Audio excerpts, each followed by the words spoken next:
Bwana Yesu asifiwe. Napenda kuwasalimia kupitia jina la Yesu.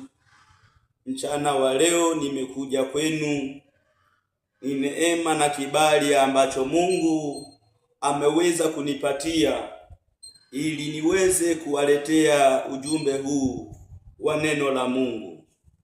Ndugu zangu, wewe unaonisikia popote pale unapousikia na ujumbe huu ambao nimeuleta mchana huu wa leo, ndugu zangu, ninaomba uwe makini kuweza kunisikiliza, uweza kunikingia sikio, uweze kusikia ujumbe huu ambao Mungu ameuwekeza ndani yangu ili niweze kuwaletea katika mchana huu wa leo.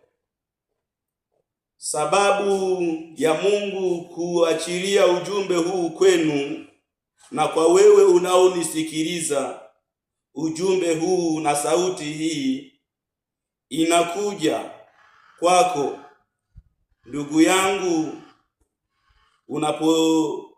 Unapoupata ujumbe huu, ninakuomba upokee, ninakuomba utumie, ninakuomba utendee kazi. Ujumbe huu ni muhimu kwako. Utaokoa familia yako, itaokoa maisha yako. Ikiwa wewe umepata neema ya kupata ujumbe huu, haina sababu ya kuweza kuupuzia ujumbe huu ambao Mungu ameuachilia ndani yangu niweze kukuletea. Kichwa cha somo kinasema kwamba nipige kelele, piga kelele usiache. Kichwa cha somo kinasema piga kelele usiache. Kwa nini Mungu amenipa ujumbe huu ya kwamba mimi nipige kelele?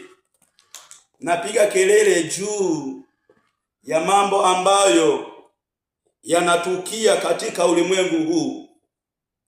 Yamkini baba yangu na mama yangu, yamkini kaka yangu na dada yangu, maisha unayoyaishi si mazuri ya kuweza kumpendeza Mungu. Umemwacha Mungu na kufuata mambo yako wewe binafsi.